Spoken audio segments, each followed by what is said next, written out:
o el vasoespasmo. Eso yo se lo repito siempre. Fíjense que en los dos casos tenemos que dilatar las coronarias. Sin embargo, ¿qué es para mí lo más importante? Que no hayan placas de ateroma. Para que no hayan placas de ateroma, ese paciente tiene que ser cuidado siempre. ¿Y cómo voy a hacer para que mi paciente no tenga placas de ateroma? ¿Qué yo puedo hacer para que no tenga placas? Bueno, hablar con ustedes y cuidar que es imposible. ¿Ah? Cuidar el endotelio, que no esté inflamado. ¿Y cómo yo sé si el endotelio está inflamado? PCR ultrasensible. A veces tu paciente es delgado, su colesterol no es muy alto y tiene placa. O sea que no necesariamente lo que te enseñan los cardiólogos, colesterol, bájelo y no va a haber placas, no. Tiene que ser un endotelio no oxidado. ¿De acuerdo? Bien, luego, eso es lo más importante preventivamente. ¿Y por qué se forma un trombo? ¿Por qué puede haber un trombo en las coronarias?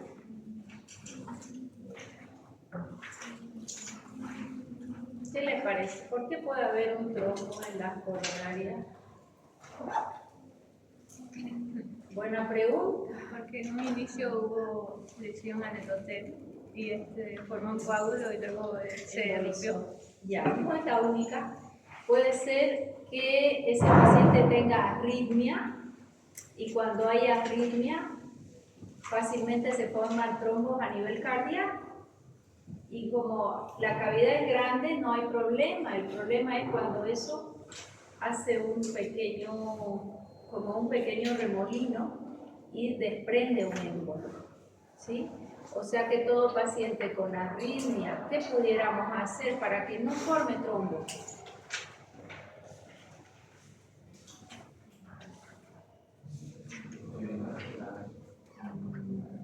Generalmente el paciente con arritmia tiene antiagregante plaquetario. Si ha tenido algún evento ya previo, anticoagulante, ¿sí? Son diferentes. Uno evita que plaquetas se agreguen. ¿De quién estoy hablando por excelencia? Con aspirina.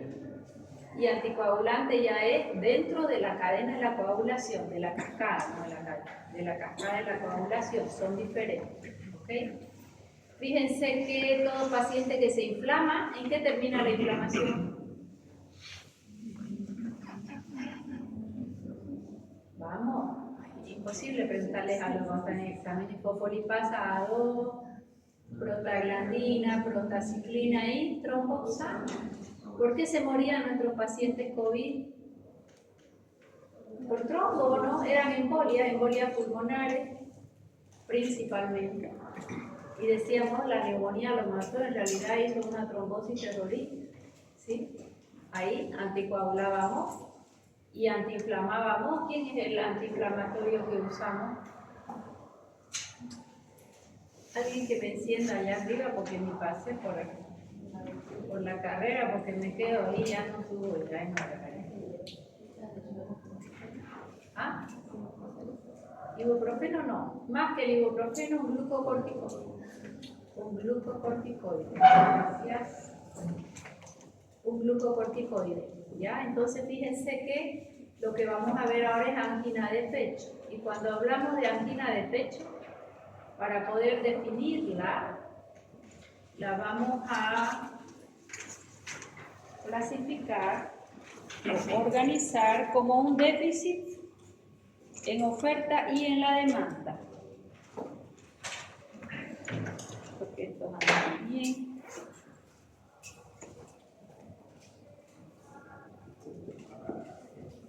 Hizo calor, aquí hace calor, afuera está fresco. Dice que ya llega el sur, estamos esperando hace 2 semanas, parece que esta vez llega o no llega.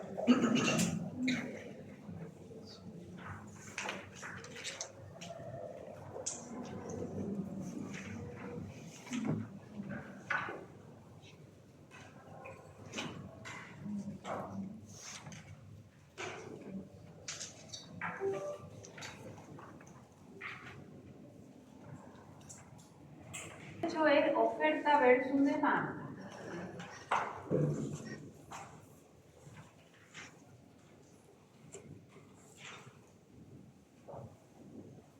La oferta de oxígeno disminuida. ¿Quién oferta oxígeno a mi coronaria, al corazón? Las coronarias, ¿sí? ¿Por qué ellas dan una oferta disminuida? Dos motivos.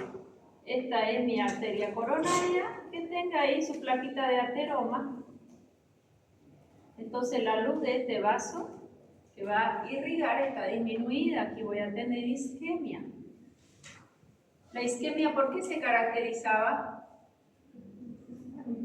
Por falta de oxígeno. Falta de oxígeno. ¿Y qué hacía una zona isquémica en el corazón? Impulsos eléctricos anormales. ¿Ok? Isquemia. O, si este era su calibre normal de mi coronaria, él se aprieta y hace un vasoespasmo. Si hace un vasoespasmo, se nos contrae y su calibre se queda chiquitito, y toda esta zona que iba a irrigar también hay isquemia. O sea que tengo dos motivos. Si bien lo que yo quiero acá es dilatar coronaria, yo tengo que saber la causa, porque acá yo tengo que prevenir que el émbolo dispare. Porque esta placa de ateroma, cuando la presión sube, se contrae y me lo puede, a esa plaquita de ateroma, me la puede desprender y se va a un vaso chiquitito y ahí se enclava. Cuando él se enclava, toda esta área no va a tener oxígeno. Eso es un infarto. Cuando ya no hay oxigenación, es un infarto. O sea que una angina de pecho es una antesala para un infarto si yo no la controlo. Debo saber, sí, porque acá que voy a ver, voy a tratar de controlar colesterol, triglicéridos, dar un antitrombótico probablemente. Más aquí, si es por contracción, ¿quién es su fármaco de lujo? Un antagonista de calcio va bien. Sin embargo, para las dos, mi objetivo va a ser dilatar coronaria, y acá vemos un grupo nuevo de fármacos que son espectaculares en coronaria y se llaman nitritos y nitratos. Ok. Fíjense que acá solo he hablado de oferta de oxígeno, pero acá voy a hablar baja oferta y elevada demanda. ¿Qué es elevada demanda? ¿Qué hace este corazón cuando tiene poco oxígeno? ¿Será que trabaja bien? No. Si aumenta la demanda, estoy diciendo que aumenta el gasto cardíaco, el trabajo cardíaco. Este corazón generalmente tiene taquicardia. Y si tiene taquicardia, ¿gasta más oxígeno o menos oxígeno? Más oxígeno todavía. Entonces un paciente con angina de pecho, si no se controla, va a terminar con un infarto. ¿Ya? Entonces, ¿qué había sido la angina de pecho? Mucha demanda de oxígeno, porque es un corazón que trabaja mucho con baja oferta. ¿Quién le oferta? Las coronarias. ¿Qué pasó en esa coronaria? O hay un vasoespasmo o hay una lesión trombótica. Siempre para mí, más que tratar una angina, siempre, ¿qué es lo que yo voy a pretender? Más que tratar a la angina, voy a pretender evitar que el paciente llegue a tener angina. ¿Cómo lo voy a evitar? Con un buen endotelio en coronaria, con un buen trabajo cardíaco, con una buena presión arterial. La hipertensión puede llevar a crónica, puede llevar a angina, claro. Es una de las causas más frecuentes de muerte en los países desarrollados, después del cáncer probablemente, las patologías cardiovasculares. Cuando el paciente quiere hacer algo, ya hay un deterioro muy grande del corazón. Si yo soy hipertensa y no me controlé 10 años, ¿qué me puede pasar como efecto cardíaco? Llega mucho, el corazón tiende a hipertrofiarse. Puede haber un daño en las válvulas, puede haber un daño en las válvulas. Y generalmente va a haber una hipertrofia en el ventrículo izquierdo. Y si hay una hipertrofia, probablemente van a haber zonas isquémicas, y si hay zonas isquémicas voy a entrar en arritmia, puedo hacer una angina no se controla, va a ser un infarto. Entonces a veces siempre conviene ver a tu paciente de forma integral desde muy joven. No te conviene tenerlo con un colesterol alto, no te conviene no controlar una presión. Todo lo que le falta oxígeno son cardiopatías isquémicas. Falta de oxígeno, angina del pecho. Falta de oxígeno, insuficiencia cardíaca. ¿Puede llevarle insuficiencia cardíaca a una angina del pecho? Sí. ¿Una angina puede terminar en insuficiencia? Claro. Un infarto agudo de miocardio y finalmente una muerte súbita. ¿Qué va a sentir un paciente que tiene su crisis? Esto es así. Tu paciente tiene angina de pecho, pero no la va a tener a tiempo completo. Son crisis. O sea que en los momentos donde esa coronaria dio menos oxígeno, ahí viene la crisis. ¿Cuál será mi objetivo? Evitar las crisis. ¿Okay? Entonces, ¿qué puedo hacer para evitar las crisis? Hacer un freno cardíaco y hacer que lo que retorne al corazón siempre esté más disminuido. El fármaco disminuye el retorno venoso. Paradox, IECA, diurético, entonces tenerle una bonita presión y hacer que el corazón trabaje menos. ¿Cómo hago que trabaje menos? ¿Qué fármaco puedo darle? Beta-bloqueante, antagonista. O sea que yo voy a ir tratando de base a mi paciente y mi objetivo es, más que tratar una crisis de angina, evitar que venga la crisis. O sea que yo quiero mantener a mi anginoso estable, sin crisis. ¿Ok? Bien, entonces, ¿cómo se va a manifestar cuando está en crisis? No significa que esto sea tiempo completo. Ahora el paciente es anginoso, ahora está con la crisis. Ese dolor opresivo retroesternal atrás del esternón intenso. A veces se puede confundir con gastritis. El paciente que tiene gastritis o úlcera tiene el mismo dolor y es una gastritis. También el que tiene crisis de pánico tiene el mismo dolor. Generalmente todo el pánico se da en gente joven, bueno, ahora cada vez más joven. Te lo refiere, estoy yendo al cardiólogo, doctora, ayer me llamó una paciente, estoy en el campo, pero ya pedí mi cita mañana porque es una opresión. A ver, ¿qué más sentí? Y empezó ella a relatarme, y es delgadita, no debe tener ni el colesterol alto siquiera. Y es de comer bien, no de mucho ejercicio, pero es bien flaquita. Es anda, le digo, para que te quedes tranquila, pero tenemos que controlar, es una crisis de pánico. ¿Ya? Crisis de angustia, crisis de pánico. Es la misma sensación de una angina de pecho. Dolor compresivo, generalmente se irradia al hombro o al brazo izquierdo. Algunos pacientes al derecho. O sea que no, si es en el izquierdo, si es seguro, si puede ser al derecho, puede ser. A veces es en la mandíbula inferior. ¿Sí? Yo tuve un paciente que se hizo tratar los dientes, iba cada vez al odontólogo y insistía en que le saquen, no, debe ser esta muela, pero es que su muela está bien, se la hizo sacar el hombre de tal dolor que tenía, y era angina de pecho. ¿Okay? O sea que el dolor no necesariamente en todos los pacientes se da de la misma manera, puede ser hacia el brazo izquierdo, puede ser al derecho, puede ser a la mandíbula, o puede ser bien hacia el abdomen, no necesariamente justo atrás del esternón, ¿ya? Eso es cuando tengo la crisis. No es 24 horas, imposible que alguien 24 horas esté con crisis de angina, ese paciente va a infartar. Paciente anginoso, disminuyo trabajo cardíaco, lo tengo con las coronarias dilataditas para que no entre en crisis, ¿ya? Esto es una crisis de angina. ¿Cómo se va a clasificar esta angina de pecho? La que a mí más me agrada es la estable y la inestable, o reposo y esfuerzo. Una angina estable o una angina de esfuerzo, esta y esta son primas hermanas. ¿Qué significa de esfuerzo? Solo viene la crisis cuando el paciente hace esfuerzo. Tiene angina este paciente, va a subir al 5º piso a la clase de fármaco y apuradito, llegó pero muerto y le viene la crisis.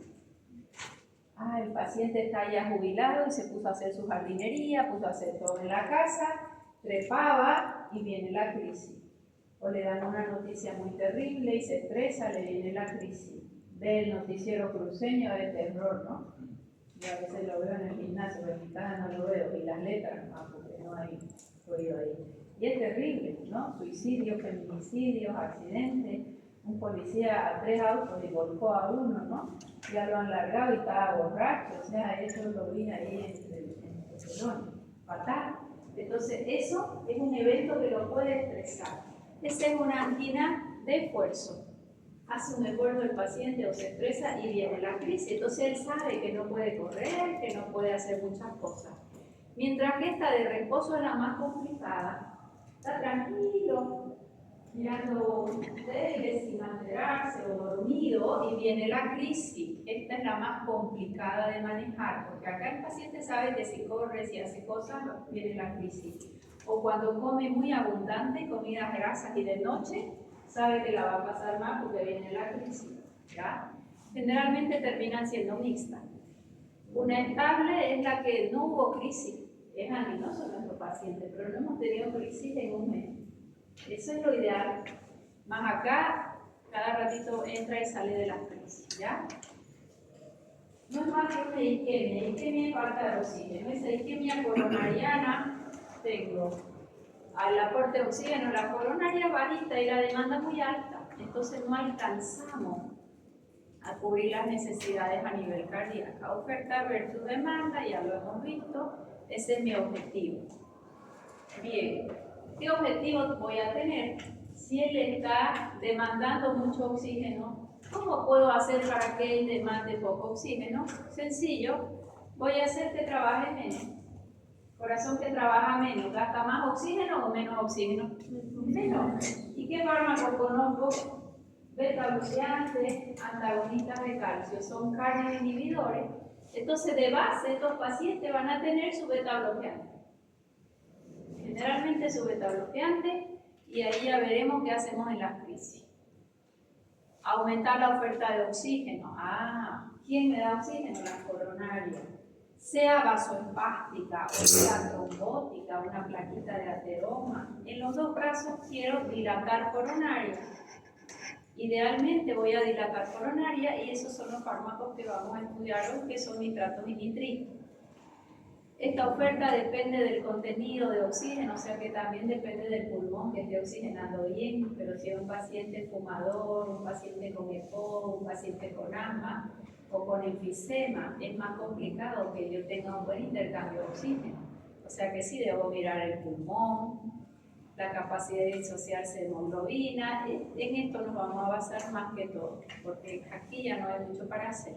El flujo sanguíneo coronariano, ¿sí? ¿Quién me da la oferta? Pues todo lo que va a ser coronaria, desde su presión, su calibre, la viscosidad de la sangre. Son muchos parámetros que podemos ir mirando. Es por eso que usamos también antiagregantes plaquetarios, para que la sangre tenga mayor fluidez, menor cantidad de plaquetas. ¿Y la demanda de qué va a depender? Trabajo cardíaco. ¿Qué es trabajo cardíaco? La frecuencia por el volumen en cada sístole. Bien, ¿cuáles son nuestros fármacos para hoy? Vasodilatadores coronarianos, nitratos y nitritos. ¿Qué te dice la palabra nitratos y nitritos? ¿Saben qué van a hacer ellos? Van a liberar óxido nítrico. ¿Y qué hace el óxido nítrico? Vasodilatación. Thank you. Vasodilatador por excelencia. ¿Y qué sustancia llamemos suplemento conocen ustedes que sean vasodilatadores, liberadores de óxido nítrico, que usan en el gimnasio para que se le marquen las venas? ¿No? Eso les encanta, ¿no? Arginina. Arginina es liberador de óxido nítrico y se ven ahí las arterias. La arginina, lamentablemente, muy rápido su óxido nítrico se oxida y me puede dañar el endotelio. Si vas a usar arginina, le pones vitamina C y la vitamina C hace que no se oxide, porque él puede hacer una peroxidación lipídica. Hoy, mejor que arginina, citrulina, porque la citrulina no se te va a oxidar. Esos son suplementos. Fíjense que los que van al gimnasio generalmente los toman y son donadores de óxido nítrico. ¿Okay? Sildenafil, que es el Viagra, formador de óxido nítrico también, formador de óxido nítrico, inhibe a una enzima, a una fosfodiesterasa para aumentar óxido nítrico y favorecer el llenado del seno cavernoso. Y si tiene el mismo mecanismo que esto, lamentablemente si se los combina va a ser un problema, ya lo vamos a mirar ahora. ¿Quiénes son nitratos y nitritos? Nitroglicerina, también llamada trinitrato de glicerina, trinitrato. ¿Qué hacen todos ellos? Van a liberar el óxido nítrico, ahora vemos el mecanismo. De trinitrato, tri sigue di y de di sigue mono, ya para que nos lo estudien bien. Trinitrato, dinitrato, mononitrato. Trinitrato de glicerilo, dinitrato de isosorbide, mononitrato de isosorbide. Esto no lo tenemos, el tetranitrato de penteritrol y el eritrilo, estos tres sí. Bien. ¿Qué más puedo hacer? El beta bloqueante es mi medicación de base. ¿Por qué? Porque me da un freno cardíaco, trabaja menos. ¿Y son vasodilatadores o no los beta bloqueantes? Sí, son vasodilatadores mixtos. No tienen una selectividad espectacular por la coronaria, pero sí son vasodilatadores. Lo ideal fuera que tu paciente anginoso esté beta bloqueado y con eso sea suficiente. Muchas veces beta bloqueado igual a centricis, habrá que aumentar medicación. Los antagonistas cálcicos, antagonistas de calcio, tanifedipino, ¿ahí qué grupo es? Grupo 2. No, dihidropiridina, y son vasodilatadores coronarianos buenísimos. ¿Ok? Fíjense que esto, si yo les pregunto por qué un antagonista de calcio va a ser útil en angina, ¿cuál es la respuesta? Porque son vasodilatadores también mixtos y freno cardíaco. Disminuyen trabajo y mejoran oferta. Primos hermanos en lo que hacen. ¿Okay? Y los antiagregantes plaquetarios que no va a faltar. ¿Por qué? Porque las plaquetas cuando se agregan favorecen los trombos. ¿Y en qué pacientes se agregan las plaquetas? ¿En ustedes que están activos, que se mueven, que hacen ejercicio, o el que está más quieto? El abuelo sabe que si hace ejercicio, le viene la crisis, o sea que lo tenés quietito, piensa las cosas 2 veces antes de hacerla, y va al baño, vuelve la tele y se queja, ¿no? Dice, solo me dejan ir al baño, mirar la tele, estoy aburrido. Pero tras que hace algo viene crisis. El paciente está quieto. Si está quieto, ¿favorece o no que las plaquetas se agreguen? ¿Sí? El paciente que está internado, está con alguna fractura o en reposo absoluto. Doctora, una pregunta. A lo mejor el fútbol, cuando van a la altura, de la sildenafil, ¿es correcto eso posible? Sí. Oxigenar, por ejemplo. Sí, ojalá no se le priose ninguna mujer antes del partido, ¿no? Porque es gente joven. Porque sí, porque él disminuye la presión pulmonar.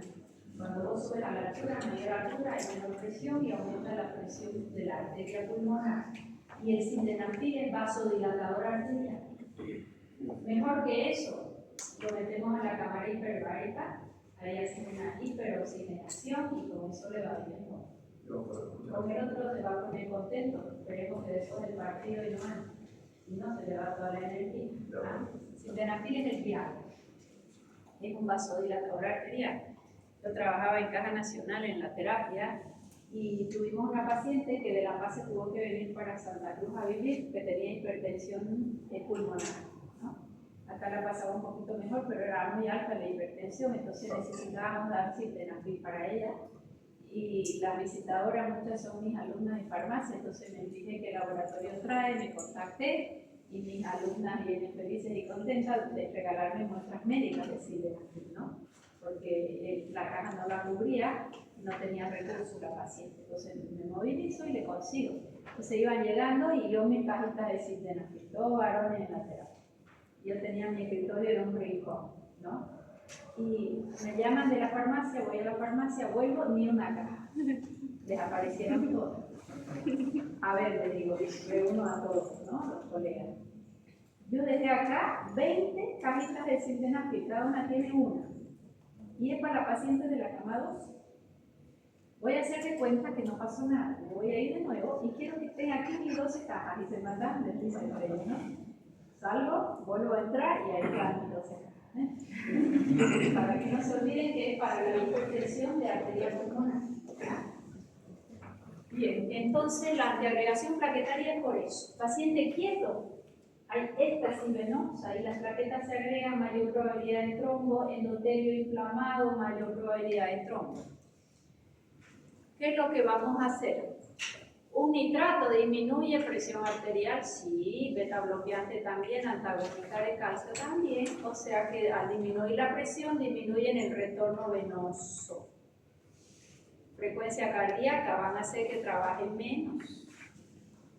El antagonista dice más porque el nifedipino puede hacer, ¿verdad?, una taquicardia. Pero acá el nitrato y nitrito, ¿qué dice de la frecuencia cardíaca? La va a elevar. ¿Saben qué hace él? Él es un vasodilatador fantástico. Tan fantástico que me puede elevar presión arterial. ¿Cómo es? Frecuencia cardíaca por efecto simpático. Pero él tiene una actividad coronaria bastante buena, o sea que tengo que mirarle la dosis para yo determinar qué va a pasar con mi frecuencia cardíaca. Bien, los nitratos y nitritos, entonces, mecanismo de acción. Hemos dicho que liberan óxido nítrico, fantástico. Liberan óxido nítrico, el óxido nítrico estimula guanidina ciclasa, aumenta el GMP cíclico intracelular, activando proteínquinasa. Proteínquinasa fosforila proteína. ¿Y en qué termina la fosforilación de proteína? Bajando el calcio intracelular. Si el calcio en el vaso disminuye, ¿hay vasoconstricción o vasodilatación? Vasodilatación. Ok, ese es el mecanismo. Ahora me van a decir 8 mecanismos diferentes de vasodilatación. Dime uno. Que tu examen mañana. Dime uno.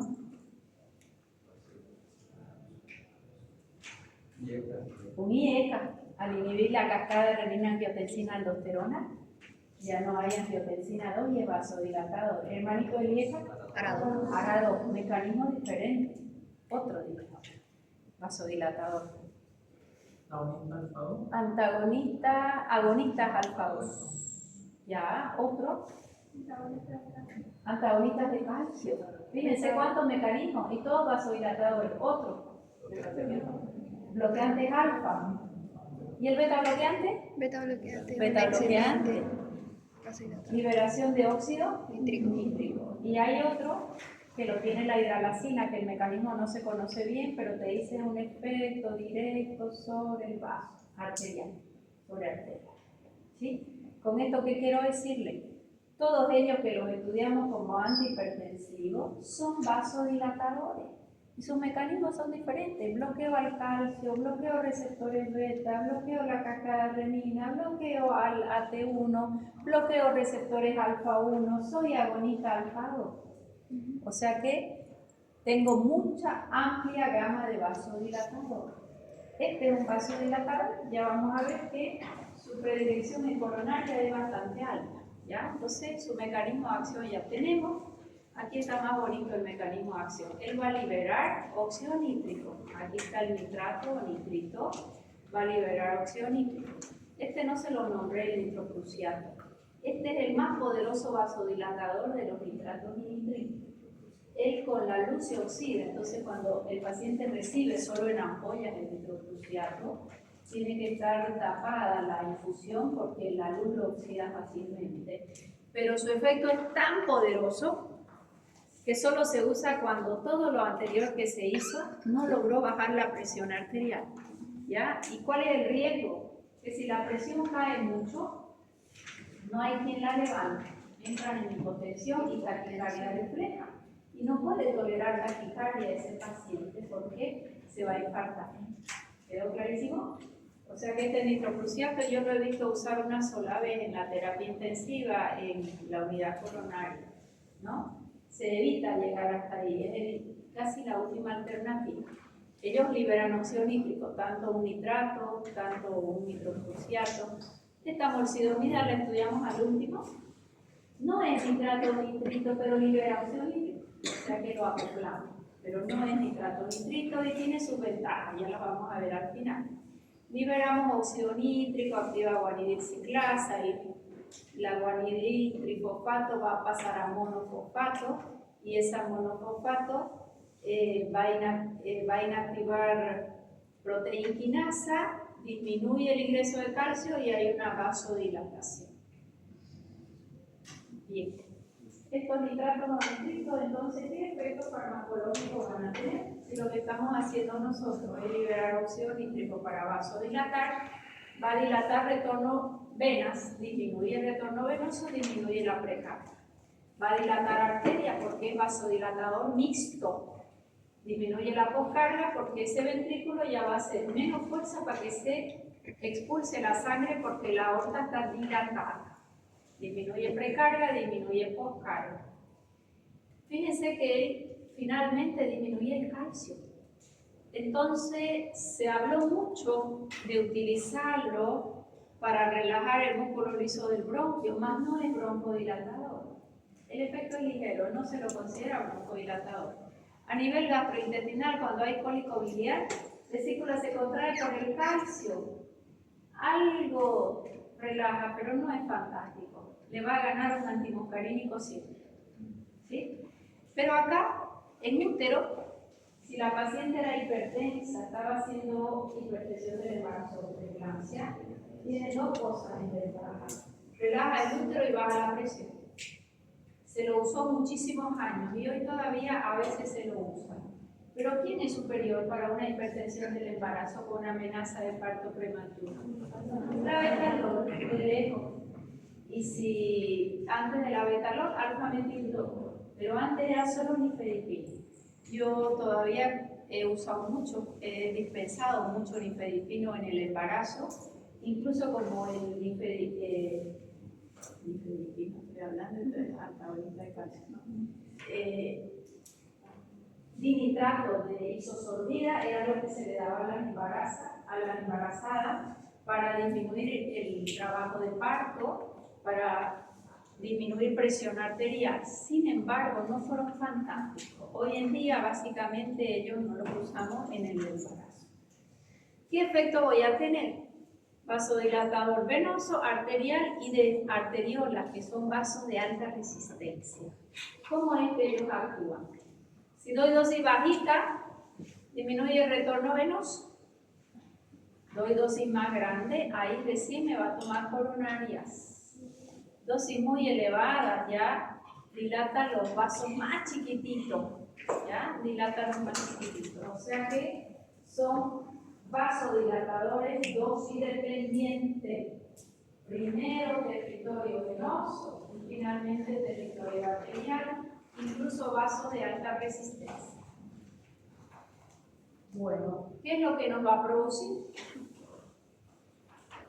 Dosis que no alteran la presión arterial, esto es lo que me preguntaba del sildenafil, disminuye la resistencia pulmonar. Es un grupo de fármacos que se puede usar en hipertensión pulmonar. ¿Ya? Estos pacientes cuando reciben el fármaco se vasodilatan y se ponen coloraditos generalmente y les da cefalea. ¿Por qué les da cefalea? Por la vasodilatación, ¿ya? Y él sabe que le va a dar cefalea y no es que le puedo medicar con un vasoconstrictor, por favor. Eso hay que saberlo. Entre tener su crisis de angina o tener cefalea, nos quedamos con la cefalea. Dosis muy alta, ya puede haber mayor vasodilatación, provocar mareo. Y si es muy elevada, rápidamente estimular el simpático y el simpático lo que va a hacer es taquicardia, y si hay taquicardia en un corazón anginoso va a terminar infartando, es un gran problema. Grandes dosis ya puede hacer ataques de angina, sí. Por eso que no es primera línea. ¿Quién es primera línea? Beta bloquearlo, primera línea es su antagonista de calcio, más su ácido acetil salicílico. Y esto lo dejo cuando aquello no controlo, ¿ya? O a veces lo dejamos solamente para la crisis. Ahora vamos a ir viendo lo más usado. Trinitrato de glicerilo, la nitroglicerina. Altamente liposoluble. Si es altamente liposoluble, que es altamente liposoluble. ¿Por qué vía lo administro? Por la vía que quieran, vía oral, vía sublingual, en parche. En parche es fantástica. En parches a veces se duran los parches 3 días o 7 días, según cuál de ellos, si son de liberación sostenida. Entonces, cuando la crisis es inestable, cuando la crisis en el último tiempo es más frecuente, ahí podemos ayudarnos, beta bloquearlo, y nos ayudamos con parches que son de liberación sostenida. Tenemos ampollitas de 50 miligramos. ¿Cuándo la vamos a usar? El paciente tiene su angina, está medicadito y viene la crisis. Llega al hospital con un dolor precordial que siente que se está infartando, que si no se controla se infarta. Le gotea nitroglicerina y así hace el paciente. Me pasó el dolor, doctor, me voy, te dice. ¿Por qué? ¿Qué me puso morfina? Le dice, no. ¿Qué le puso? Vasodilatación. Si hay vasodilatación, no hay isquemia, no hay dolor. ¿Ok? Y se quiere ir, no se puede ir, hay que controlarlo. Pero le pasa el dolor y como si ya no me duele, me voy, ¿no? Ya no quiero estar aquí, viene con mucho dolor, solo me gotearon nitroglicerina y el dolor pasa por arte de magia. ¿Por qué? Por la vasodilatación ya no hay isquemia. Más eso te ponen endovenoso, eso se mi vida es muy efímera. Tras que se cierra el ingreso de la nitroglicerina, a veces el paciente, como él no está inhabilitado, va mirando en la emergencia, eso es interesante, ¿no? Los pacientes estos anginosos o en la terapia, mira, se quieren levantar al baño, no quieren orinar en el patito o en la chata, miran, en general son varones, más varones que mujeres tienen angina. Los estrógenos son protectores cardíacos. Y ve que no hay nadie, cierra la llave para irse al baño, ¿no? Y va con su bomba de infusión, entonces coloca con bomba de infusión. Y cuando han cerrado, llegan al baño y cuando quiere levantarse ya o volver, otra vez el dolor. Así de rápido, en 2 a 3 minutos sucedería nada. ¿Se entendió? Entonces, ¿qué tenemos que hacer? Además de estar beta bloqueado de base, probablemente ya a casa se va con un nitrato nítrico de vía oral. Y para la crisis en su bolsillo siempre debe tener un nitrato nítrico o un patch. ¿Ya? Esa es la forma de tratarlo cuando viene la crisis. Esta nitroglicerina entonces comprimido, sublingual, en parche, por todas las vías. Su absorción es espectacular porque es muy liposoluble. Pero en vía oral su biodisponibilidad no es alta, el parche es mejor y es más sostenido. Después su biotransformación es rapidísimo, en el plasma ya se hidroliza, por eso es que dura nada, ¿no? Y su metabolismo hepático que es importante. Si colocamos sublingual, en 1 minuto ya tengo el efecto. Si es en vía oral, en 30 minutos, capaz en 20 si el estómago está vacío, endovenoso al momento, básicamente. Sublingual actúa rápido y dura poco. Vía oral es más lento, pero va a durar más. Endovenoso llega rápido, se va rápido. ¿Ya? Eso es una norma. Eso es una norma. Todo lo que llegó rápido, se transforma rápido aquí. En cambio, lo de vía oral es para más sostenido. Bien, ¿cómo vamos a dosificar la nitroglicerina? Si es sublingual, son microgramos. Acción es rápida. ¿Será que lo voy a dejar todos los días con sublingual? Solo para la crisis. Solo para la crisis. Es su medicación de rescate. El paciente la tiene normalmente siempre en su billetera, en su bolsillo, en su cartera a las noches. Los parches, esos son de liberación sostenida. A veces duran para 24 horas. Hay otros parches para 48 o 72 horas más caros. En vía oral, si lo vamos a dar porque hubo crisis, a veces lo usamos 2 o 3 días, le vamos a dar cada 8 horas o cada 6 horas. Si hace su crisis y es inestable, llegó a la emergencia, endovenoso, 5 a 10 microgramos por kilo por minuto. ¿Qué significa kilo minuto? ¿Cómo lo administro? Diluido y con bomba de infusión. Diluido y con bomba de infusión. Si la ampolla es en 50, ¿en cuánto puedo diluir? Si es en 50 ml va a ser 1 en 1, pero puedo diluir en 100 o en 200. Lo importante es que yo sepa cuántos microgramos quiero. No responde hasta 10 microgramos, voy subiéndole la misma dilución, pero el goteo. Necesitaba 20, le subo a 22, 25 y voy viendo qué es lo que yo voy a chequear, su electro y el dolor precordial. Si el paciente tiene insuficiencia cardíaca y hace angina, 5 microgramos a 25, ya se infartó, no alcanzamos a dilatar y ya se infartó. En infarto es un fármaco de primera elección, la nitroglicerina, le controla hasta el dolor precordial. Empezamos con 5 y vamos aumentando cada 5 minutos hasta 20 microgramos.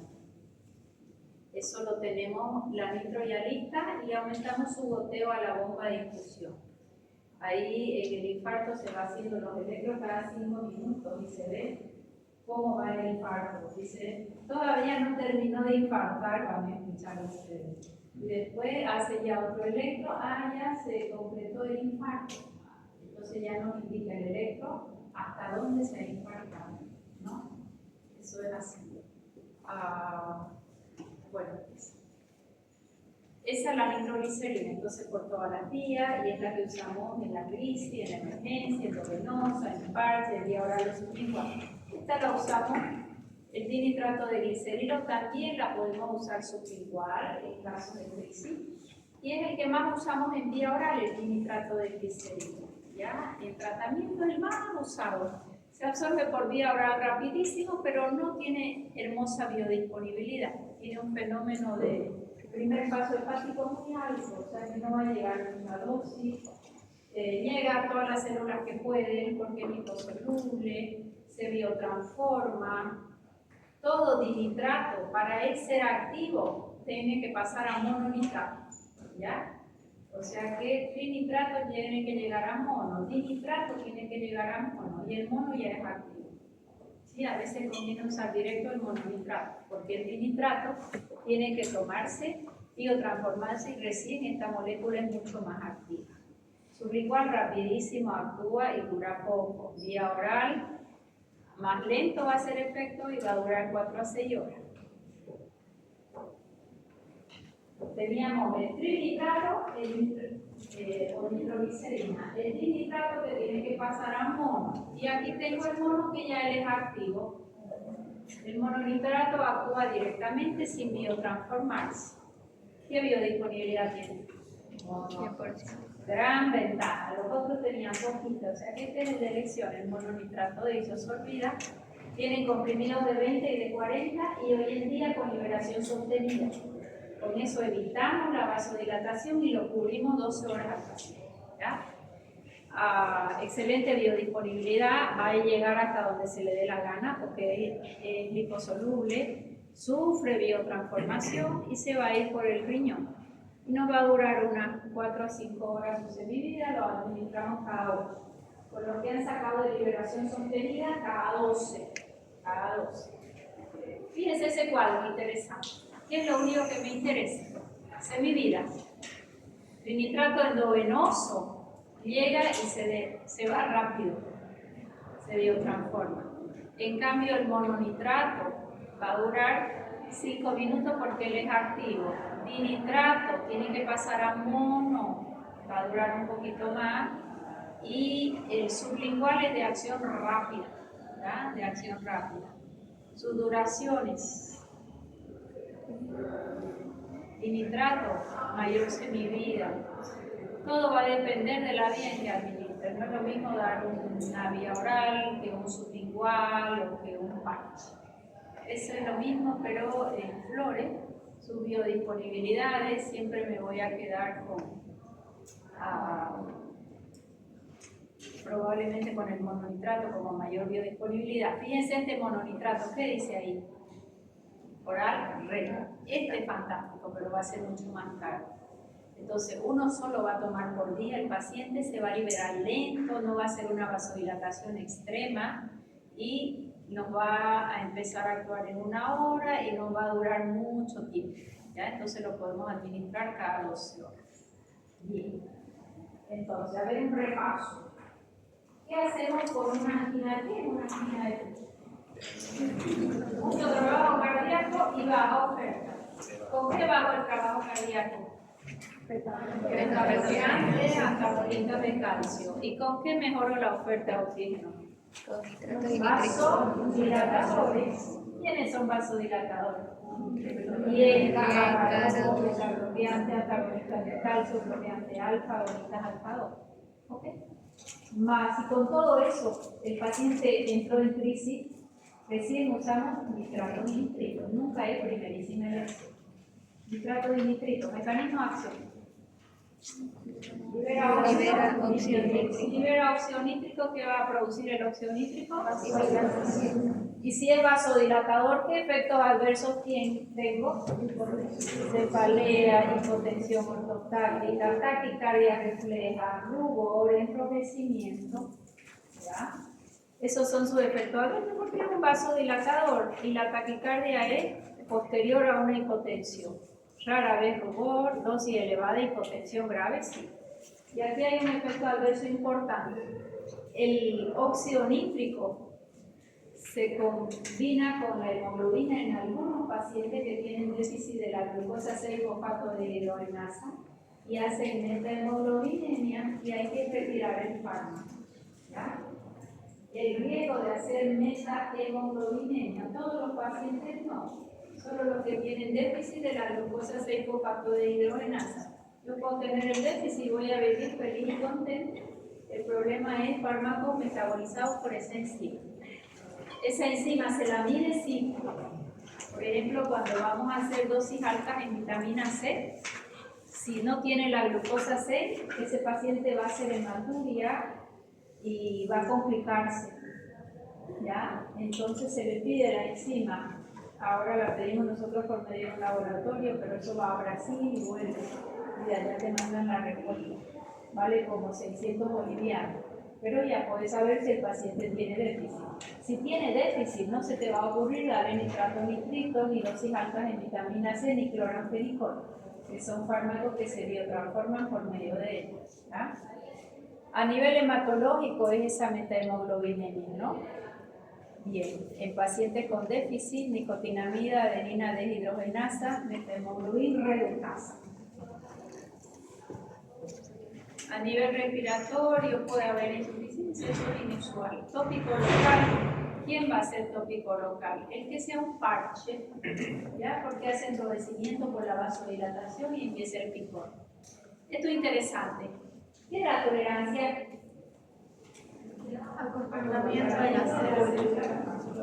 El paciente recibió su nitrato nitrito y se queda feliz como una lombriz, no le duele nada, está feliz. Recibe la misma dosis y entra en crisis, peor que antes. ¿Qué ocurrió? Creó tolerancia, la tolerancia es cruzada entre cualquiera de ellas. ¿Qué se debe hacer? Se retira el fármaco, se lo deja metabloqueado con antagonista de calcio, con otro vasodilatador. 12 horas le vuelves a dar el fármaco y fantástico. ¿Ya? Esa tolerancia es muy usual. Es por eso que nitratos o nitritos los usamos de rescate. Paciente con angina, beta-bloqueado, antagonista de calcio, aspirineta, y este va a ser su rescate. ¿Por qué? Porque en el largo plazo a todos los pacientes le va a hacer tolerancia y es cruzada entre ellos. ¿Ya? Más que todos los de liberación sostenida. ¿Y cuáles son los mejores? Que hacen menos hipotensión, menos taquicardia, los de liberación sostenida. No sienten los sabores amargos y salados. Eso tampoco les agrada a los pacientes. Vamos con las dos. Dinitrato de isosorbida sublingual. Viene uno de 5 que se puede partir por la mitad. De 2.5 a 10 es su franja terapéutica segura. Dinitrato de isosorbida viene de 10 y viene de 20 en liberación sostenida. Mononitrato viene de 20 y viene de 40 liberación sostenida, el COROS. La nitroglicerina sublingual viene de 0,2 miligramos. ¿Esto? ¿Miligramos? No. Sí, miligramos. El microgramo es 200 y 800. Está bien.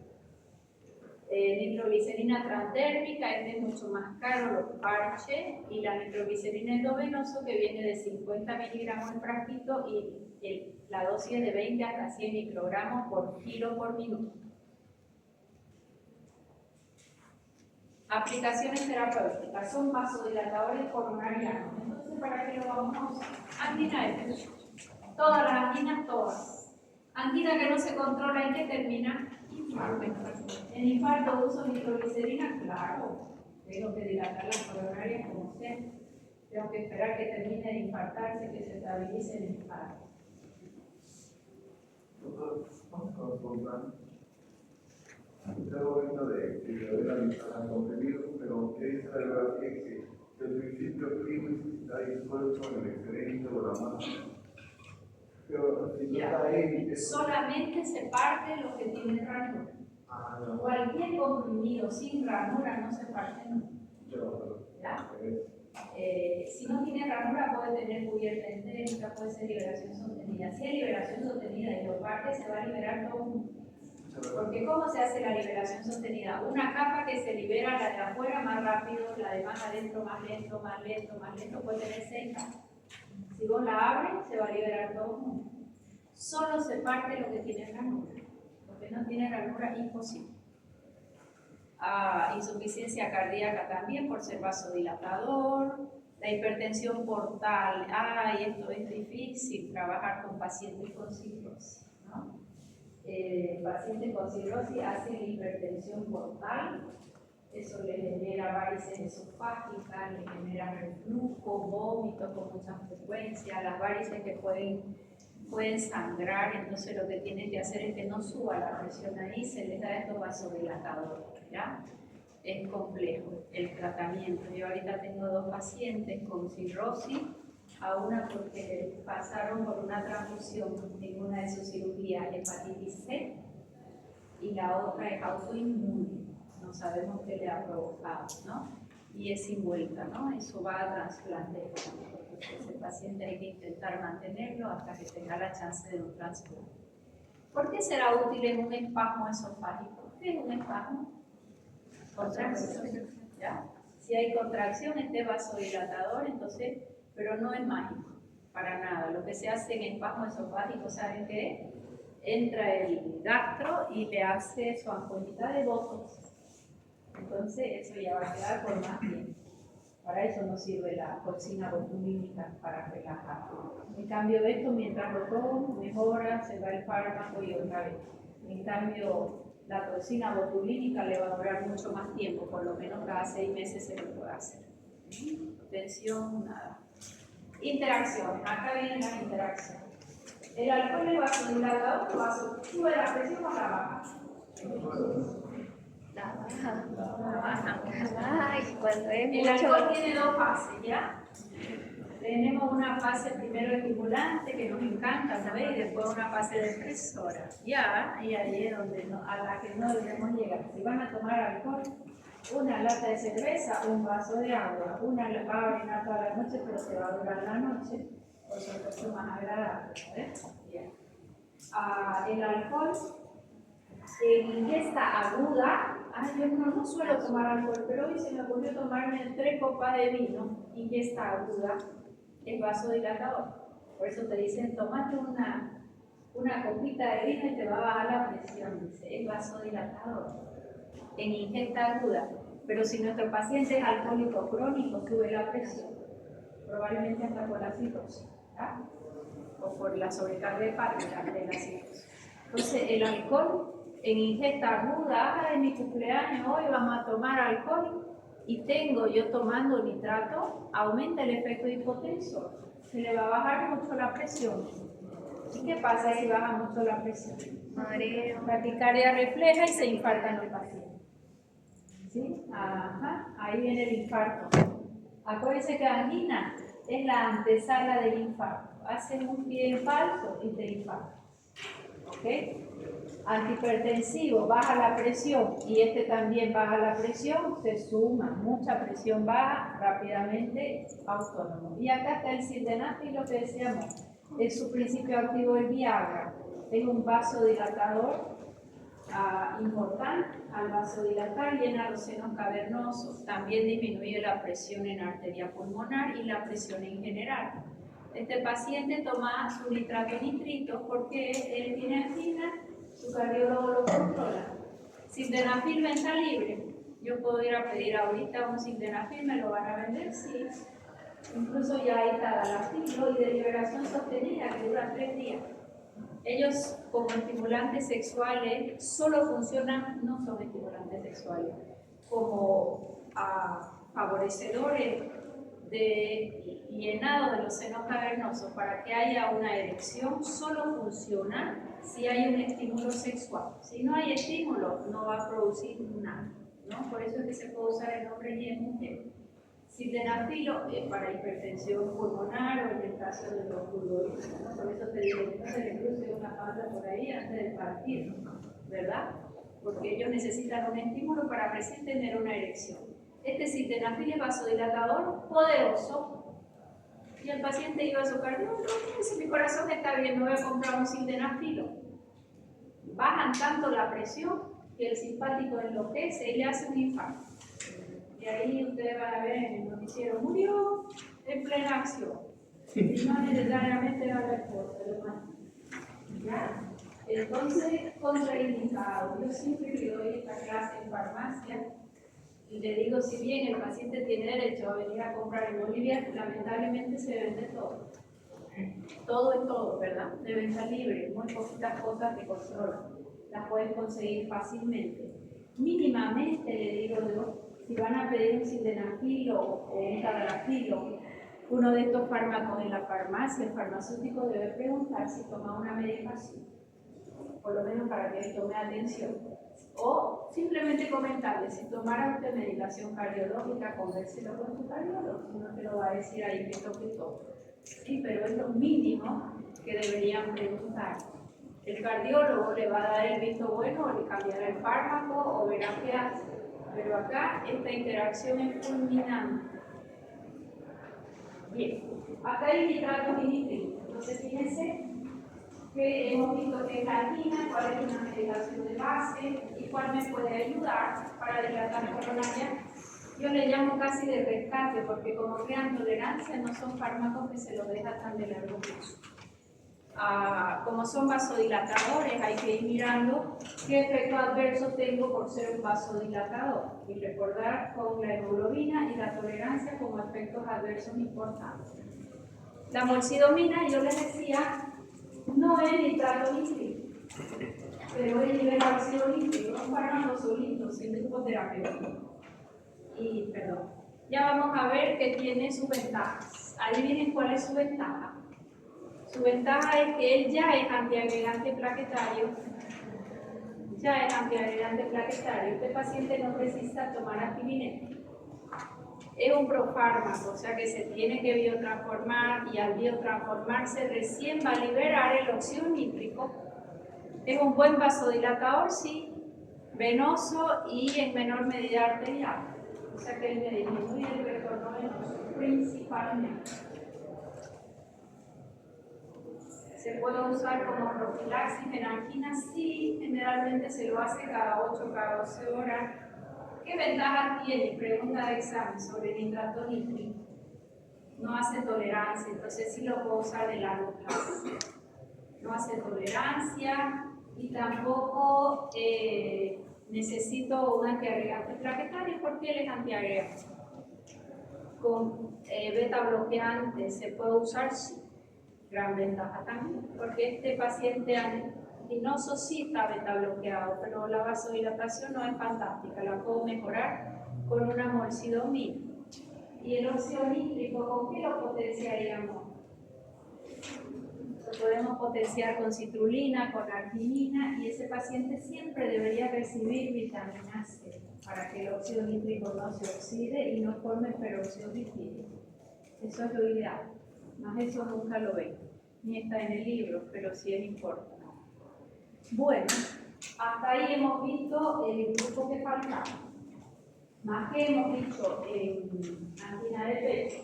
Esta es mi medicación de base, se lo presento. Se llama beta bloqueante. ¿Cómo clasificamos los beta bloqueantes?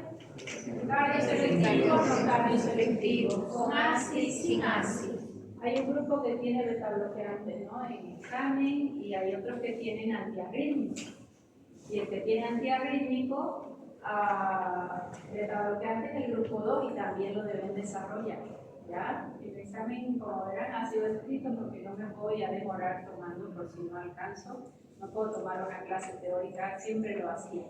Toda la semana examen en teoría y en práctica y terminaba, pero con tanto paro y cosas es imposible que lo hagamos así. Esperemos que el segundo parcial tengamos más chance de hacerlo oral. En oral es interesante porque ahí se defiende. Acá, ¿saben qué hacen? Ay, doctora, justo lo que no estudié, me lo devuelven. Y yo lo miro nomás y ya les pongo la nota. Para mí es más fácil corregir. Pero no tienen chance de defensa, ¿no? Y algunos les pido agonista muscarínico y hacen los antagonistas esperando que yo me equivoque, ¿no? Y esto como antagonista siempre dice agonista, justo al revés. Son interesantes los argumentos. Y después les digo, bueno, nadie más escribe, pone su lapicero en la mesa. Y miro estando en la mesa. Cuando le están corrigiendo, recomiendo, ¿qué hago? Los ángulos ya no le doy. Me puse nerviosa, doctora, y sí, le digo, pero hay que aprender a cumplir órdenes, ¿no? Bueno, esa recomendación para tomorrow. Bueno, beta bloqueante ya lo conocemos que hacen todos los órganos, los beta bloqueantes, que es todo lo que hacen. Bellísimo, pues, porque beta bloquea, baja el consumo de oxígeno, disminuye su demanda porque trabaja menos, lleva a la contractilidad, va a usar menos oxígeno, estoy bloqueando al simpático, estoy bajando frecuencia, estoy bajando presión. O sea que este es mi medicamento estrella. Y si tiene ambas, pues complicado. Le podría dar un... Gracias. Aquí están. Si tiene Es nuevo. Thank you, very good. ¿Se entendió? ¿Lo beta bloqueo? Sí, con los nuevos beta bloqueantes. Gracias. Thank you. Entonces, los beta bloqueantes aumentan que el paciente tolere el ejercicio porque aunque yo me exija, mi corazón no va a tener más frecuencia cardíaca. Siempre les cuento esta experiencia, ¿no? Un día llego al gimnasio y mis 4 amigas de 70 años en la máquina y se discutían entre ellas que la que elevaba más la frecuencia cardíaca era la que iba a gastar más calorías, ¿no? Y había una de ellas que era la que más hacía y la frecuencia no subía de 70. Y las demás ya iban en 90, 120 y ella no. ¿Por qué? Porque estaba beta bloqueada. Entonces, aunque ella haga mucho, su corazón no va a responder más porque está bloqueado el receptor beta. ¿Se entendió? ¿Es verdad que quema más calorías mientras ella? Sí, a mayor. Pero llega un momento en que ya no alcanza meter a ciclo de Krebs sus ácidos grasos y en lugar de formar ATP, si el ácido láctico también, pero vas a formar vas a formar mevalonato y vas a formar colesterol. O sea que para vos hacer eso, tenés que ir secuencialmente. ¿Por qué se produce lo que te digo? Porque no tiene mitocondria.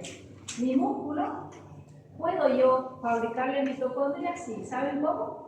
El ejercicio permanente aeróbico. Hoy hago 5 minutos y me canso, después hago 15, después hago 20. Cuando haces el acondicionamiento aeróbico, en tu músculo multiplica mitocondria. Y si la multiplica, vas a tener más chance que entre ahí tus ácidos grasos que entraron se llama beta oxidación y se forma energía. Pero si no tenés mitocondria y lo seguís exigiendo, además de formar ácido láctico y mañana no moverte, no estás formando más energía, estás formando colesterol. ¿Ya? Entonces yo a mis pacientes que les pido a los que van a empezar ejercicio físico. Este mes solo vamos a caminar, doctora, 15 minutos y me muero. 15 minutos y me lo van anotando. Después vamos a subir a 20. Cuando caminan 1 hora y no se cansan, recién los mando para el gimnasio a empezar musculación. 15 minutos de aeróbico, 15 minutos de musculación. 15 de aeróbico y 15 de musculación suave. O sea que, ¿qué estoy queriendo decir? Que la mitocondria yo la fabrico. ¿Cómo? Con el ejercicio aeróbico. No puedo ir a hacer anaeróbico si no tengo mitocondria. porque ahí sí lo voy a poder hacer, pero mañana estás muerto y el dolor muscular es terrible. ¿Quedó mejor? Esas mitocondrias deben entrar en apoptosis y formarse unas nuevas, sí. ¿Y de qué se alimenta una mitocondria? ¿Para qué me tocaste eso? Citocromo C oxidasa, magnesio, vitamina B6, enzima Q10, ellos van a potenciar a pacientes que hacen mitocondriopatía. ¿Qué viene a ser una mitocondriopatía? Ese paciente post-COVID que camina tres pasos y se cansa, mitocondriopatía. Paciente que tiene fibromialgia, que le duele todo desde que amanece. ¿Por qué le duele? Porque las mitocondrias no funcionan. Y si no funcionan, no tengo oxígeno, no tengo ATP. ¿Y qué tengo? Más bien ácido láctico. Y eso genera dolor. ¿Sí? Todas ellas son mitocondriopatía. Entonces, ¿qué le tienen que hacer? Además de que empiece a hacer ejercicio, le va a doler todo el cuerpo. Tienen que nutrirlo con suplementos que te mejoren la biogénesis, anoten esa palabra, y van a buscar biogénesis mitocondrial. Ese paciente te va a mejorar. Si tiene diabetes, hay apoptosis y muerte de mitocondria en el páncreas. ¿Sí? Si hay obesidad, hay y sedentarismo, disminuye la formación de energía en el músculo. Todos ellos hacen mitocondriopatía. ¿Está bien? Vale. ¿Por dónde estábamos? Beta bloqueante. Menos arritmia, obviamente. Si hay isquemia, hay arritmia. ¿Y estos son antiarrítmicos o no? Mejora la eficacia. Bueno, antianginoso, los beta bloqueantes similar. ¿Qué te está diciendo? Déjalo beta bloquear. De rescate, ponle un nitrato nitrito por cierto tiempo. Beta bloqueante ya lo hemos estudiado con su dosis. Me encanta avanzar así. Beta bloqueante, ¿para qué se usa? Porque tiene muchas aplicaciones de beta bloqueante. Angina de pecho, hipertensión, infarto agudo del miocardio, antiarrítmico, para el glaucoma, el hipertiroidismo, todo eso ya lo sabemos. Beta bloqueante, su acción antianginosa ya la hemos repasado 20 veces. Antagonistas de calcio, ¿sirven o no sirven?